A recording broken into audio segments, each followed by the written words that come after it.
The moment I realized my HOA president had crossed the line was the night I saw him standing in my backyard at 2 a.m. But the craziest part, he had no idea my entire house was covered in cameras.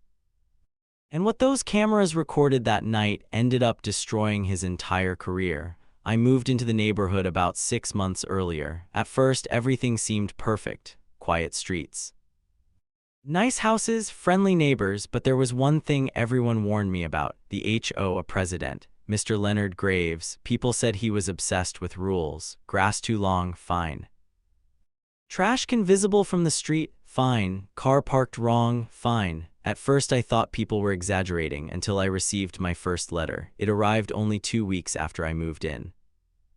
The letter said I was being fined $150. The reason? My mailbox was the wrong shade of black. I thought it was ridiculous, but I paid it just to avoid problems. Then the fines kept coming.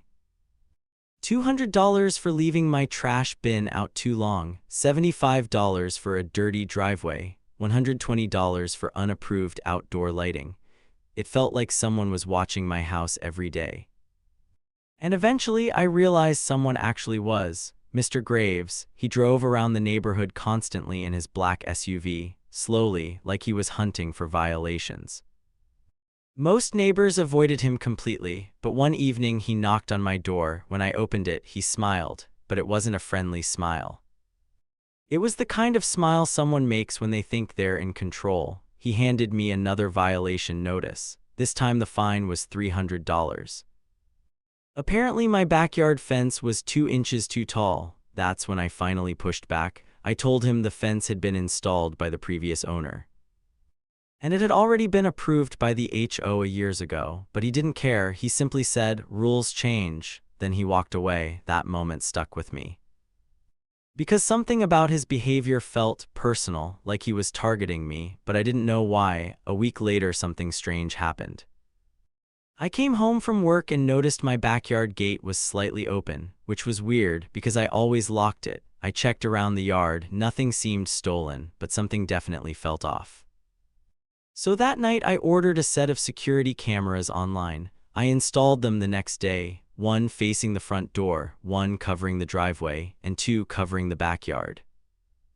At first the cameras didn't record anything unusual, just normal neighborhood stuff, until one night, at 2:17 a.m., my phone buzzed with a motion alert. I opened the camera app, and what I saw instantly woke me up. Someone was in my backyard wearing dark clothes, looking around like they were searching for something. Then the person stepped closer to the camera, and my stomach dropped because I recognized the face immediately. It was Mr. Graves, the HOA president, standing in my backyard in the middle of the night. At first I thought maybe there was some explanation. Maybe he had the wrong house. Maybe he was checking something. But then he did something that made everything worse. He walked directly to my fence, pulled out a measuring tape, and started measuring it. At 2 in the morning, then he took pictures, dozens of them. And before leaving, he did something even stranger. He reached into his pocket and placed something on the ground near my fence. Then he walked out of my yard. I couldn't sleep after that. The whole situation made no sense. So the next morning, I went outside to check the spot where he had placed something, and what I found made my heart race: a small bag filled with construction nails. At first, I didn't understand. Then it hit me. If someone reported dangerous debris in a yard, the HOA could issue massive fines, even force repairs. It looked like he was trying to create a violation. But why? Why target me? That's when I remembered something a neighbor told me weeks earlier. Apparently Mr. Graves had been trying to buy houses in the neighborhood cheaply. He would fine homeowners repeatedly, pressure them financially, then offer to buy their property below market value. And suddenly everything made sense, but if I wanted to prove it, I needed more evidence. Over the next 2 weeks, I kept the cameras running constantly, and what they captured shocked me. Mr. Graves kept returning, not just once, but 5 different nights. Each time he entered my yard, each time he took pictures. Each time he tried to create some kind of violation. One night he even placed trash bags near my fence, then took photos as if I had left them there. But the biggest mistake he made happened on the 6th night. because that night he brought someone with him, a tow truck driver. They stood in my driveway talking. And the camera audio picked up everything. Mr. Graves said something that changed the entire situation. He told the driver, "Give it another week. He'll be buried in fines by then." The driver asked, "And then you buy the house?" Mr. Graves laughed. "Exactly. At that point I had everything I needed, video, audio, proof. So I waited for the next HOA meeting, and just like always, the room was packed with bored homeowners. Mr. Graves sat at the front table like he owned the entire neighborhood. Halfway through the meeting, he called my name and announced a new violation. According to him, my backyard contained dangerous construction materials. The fine, $1,200. People in the room started whispering, but before he could continue, I stood up and walked to the front of the room. I plugged a small USB drive into the meeting room TV and said one sentence.